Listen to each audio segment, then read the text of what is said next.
Alright guys, so let's take a more in-depth look at the interface in FL Studio.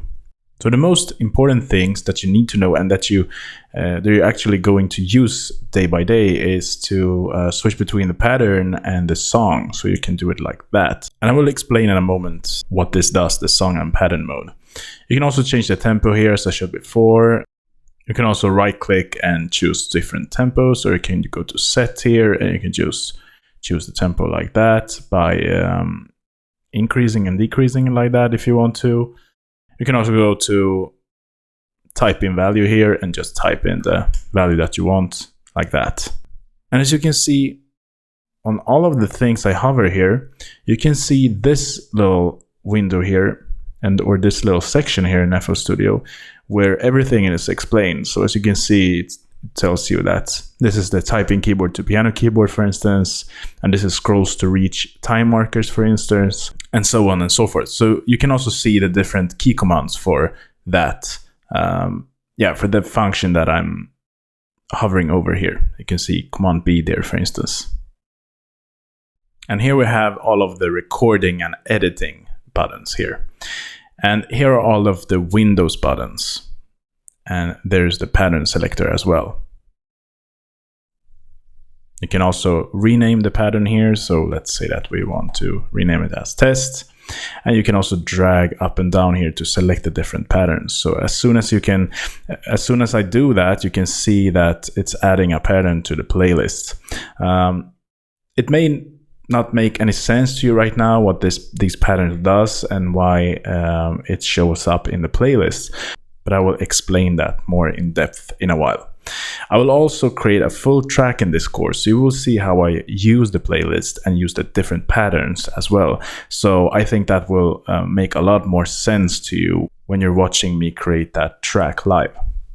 The way it works with FL Studio when you're creating songs is that you're creating patterns, and then you're taking these patterns or clips and just arrange them in the playlist, so that way you arrange the track.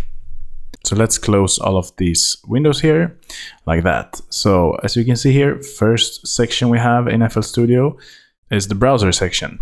And here you can see all of the different samples and different files you have on your computer, as well as the different plugins that comes with FL Studio, as well as different plugins that you have as audio units on Mac or VST on PC. And this is the third-party plugins, such as Native Instruments plugins or other plugins that you may have on your computer. Channel rack here. And here are all of the different samples that are stored in this project, basically. So creating patterns within this channel rack. And after that, when you're creating the pattern, you can insert that pattern to the playlist. So the channel rack contains all of the samples that you have in the project. And here is also where you create the patterns that you will have in the playlist here to create the track. Easily explained, you create your patterns within the channel rack, then you drag the channel rack into the playlist. You can have as many patterns as you want in the playlist. Then you will chop them up, you can copy, paste them over, you can loop them, you can arrange them wherever you want. So you're basically painting out the patterns here in the arrangement or in the playlist here. So that is how you create the track. Mixer section here. So here is the mixer, all of the different channel tracks here that goes out to the master, as you can see. And I will explain a lot more within the mixer, what it does and how you work with it in a separate video. So just so you know that. And I'm going to have all of the different sections here, all of the channel rack, the playlist, the mixer section, the browser, as well as separate videos, just so you will know what they do. It's good to know exactly in depth what they do before working with it. I still don't believe in like explaining a very much in theory behind the different sections. I mean, all of these different sections are basically the different elements that you need to have to create your track. It's just that it works different in FL Studio comparing to other digital audio workstations.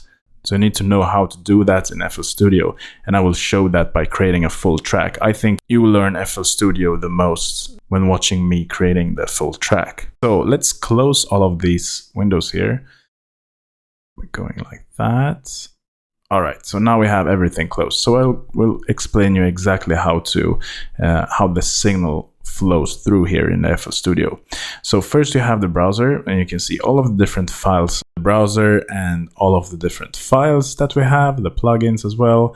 As you can see here, this is the current project, so you can also search for different patterns, effects, generators, and the history, what you have done in the current project here as well.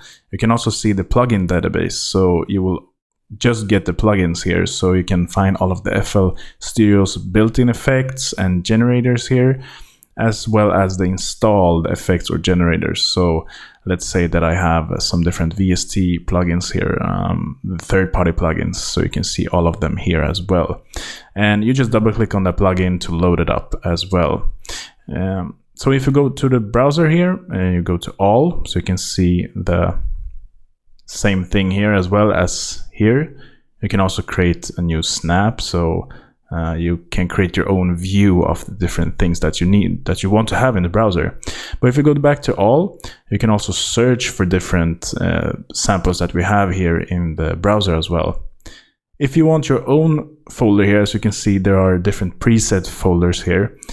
You can add them in. So let's say that I have a sample pack folder on my hard drive. You can add that to the browser here as well. So you do that by go into options and file settings, and here you can see browser extra search folders. So here I can just press the folder and just find, let's say, a sample pack. All right, so I want that sample pack, or let's say that I want the full sample pack folder. So I'm opening up like that. I can also choose a folder inside of the folder. So let's say that I want Deep House Top Loops folder here as well. So now I can also choose a browser name here if I want to call it something else than the folder. But let's have it like that. And now you can see this is you can expand them like this, like that. So that is very nice to use. And the browser in FL Studio is amazing. It's very fast, it's very quick, it syncs with the tempo if you're working with loops and other stuff like that. So that is very nice. The way the signal flow works in FL Studio is that you choose your samples here in the browser. So let's say that I want to use this sample here.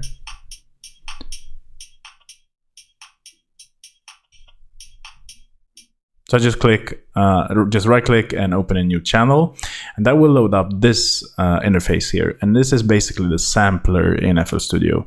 You can see the sample, you can browse it like that. You can also drag it like that. You can reverse the sample, normal.